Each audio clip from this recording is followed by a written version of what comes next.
A few days ago, 61 billion passwords were leaked online. Did you hear that news? It was one of the biggest data breaches ever. Just think about it.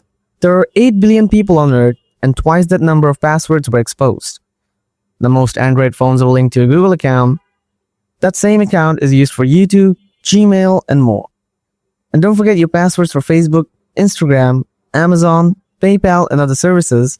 They're all at risk too. In this video, I'll show you how to keep your passwords safe and avoid falling into this kind of leak. Let's get started. So let's start with the Google account, because each of us has a Google account or a Gmail account on our phone. You probably know that this is the same account.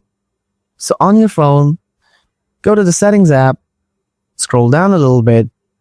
After that, tap on Google, then tap on your Google account.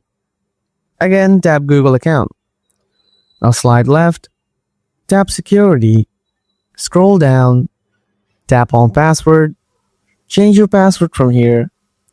After changing the password, go back, scroll up, tap two-step verification, enter your password here. Now go to your Facebook app, make sure that you are logged in your account. After that, tap on 3-line, now scroll all the way down, tap Settings and Privacy, then tap Settings. Next, tap on See More in Account Center.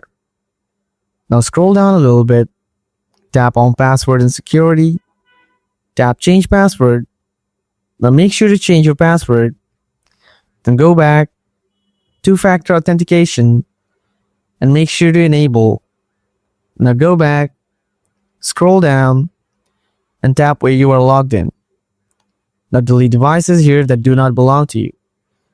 And now I'll show you a very useful service where you can check your account. That is, find out if your data has been leaked to the network.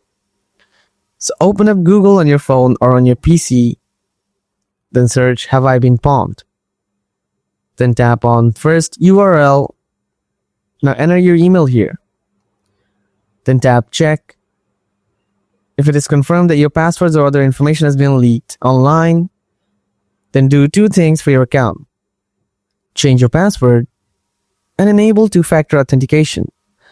That's it for today. These simple steps can help you keep your password and personal info safe online.